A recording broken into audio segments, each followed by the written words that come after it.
જય સ્વામિનારાયણ મિત્રો, સ્વાગત છે આપનું રાવલ ફૂડમાં। તો આજની સ્પેશિયલ રેસિપી છે સોયાવડીનું શાક। 5 થી 6 મિનિટમાં શાક બનીને રેડી થઈ જાય છે। જો એકવાર બનાવશો તો વારવાર ફરીવાર બનાવીને જમશો। સોયાવડીનું શાક બનાવવા માટે આપણે એક તવલામાં થોડુંક પાણી લઈ અને આવી રીતના સોયાવડીને બાફી લેવાની રહેશે 3 થી 4 મિનિટ સુધી। સોયાવડી બફાઈ ગયા પછી આપણે તેને એક નાની ડીશમાં ભરી લઈશું। પછી કંઈક આવી રીતે આપણે તેની અંદરનું પાણી આપણે નીચોવી દેવાનું રહેશે। પછી એ સોયાવડીને આપણે એક બાઉલમાં એડ કરી દઈશું। અડધી ચમચી જેટલું જીરું એડ કરી દઈશું।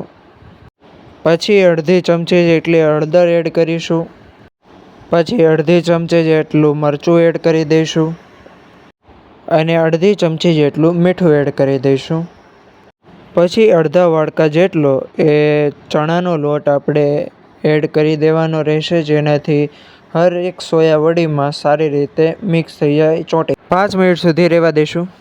ત્યાર પછી એક કઢાઈમાં 4 થી 5 પાવડા જેટલું તેલ લઈ અને જે આપણે 5 મિનિટ સુધી જે વડીને રાખી હતી તેને આપણે એડ કરી દઈશું અને આને બસ ખાલી ક્રિસ્પી થાય ત્યાં સુધી શેકવાની રહેશે। રંગ બદલી જશે, જ્યાં સુધી રંગ ના બદલે અને ક્રિસ્પી જેવા ના દેખાય ત્યાં સુધી આપણે હલાવીશું।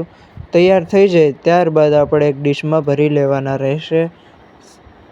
ત્યારબાદ એક કઢાઈમાં 6 થી 7 પાવડા જેટલું તજ અને જાવેત્રી, તમાલપત્ર અને મરચાંનો વઘાર કરી લેવાનો રહેશે। ત્યારબાદ છીણેલી કોબીને એડ કરી લેવાની રહેશે અને હલાવી લેવાનું રહેશે। ત્યારબાદ ટમાટરની ગ્રેવી આપણે એડ કરી દઈશું અને સારી રીતે આપણે હલાવી લઈશું, એડ કરી દઈશું। ત્યારબાદ અડધી ચમચી જેટલું જીરું, અડધી ચમચી જેટલું મીઠું નાખી અને હલાવી લેવાનું રહેશે। ત્યારબાદ અડધી ચમચી જેટલી હળદર નાખી દેવાની, અડધી ચમચી જેટલું મરચું એડ કરી દેવાનું રહેશે અને પાછું હલાવી લેવાનું રહેશે।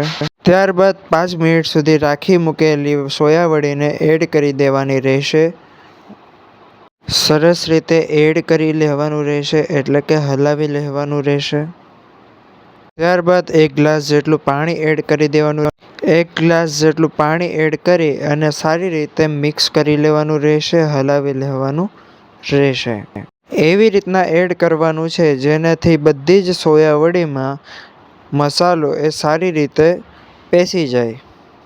એક અડધી ચમચી જેટલું ગરમ મસાલો અને થોડી કસ્તુરી મેથી આપણે એડ કરી દેવાની રહેશે। મેં સૂકલ નાખી છે, તાજી પણ નાખી શકાય। હલાવી લીધા પછી 5 થી 6 મિનિટ સુધી આપણે ઢાંકી ચડવા દઈશું। શાક બનીને પીરસાવા માટે તૈયાર છે।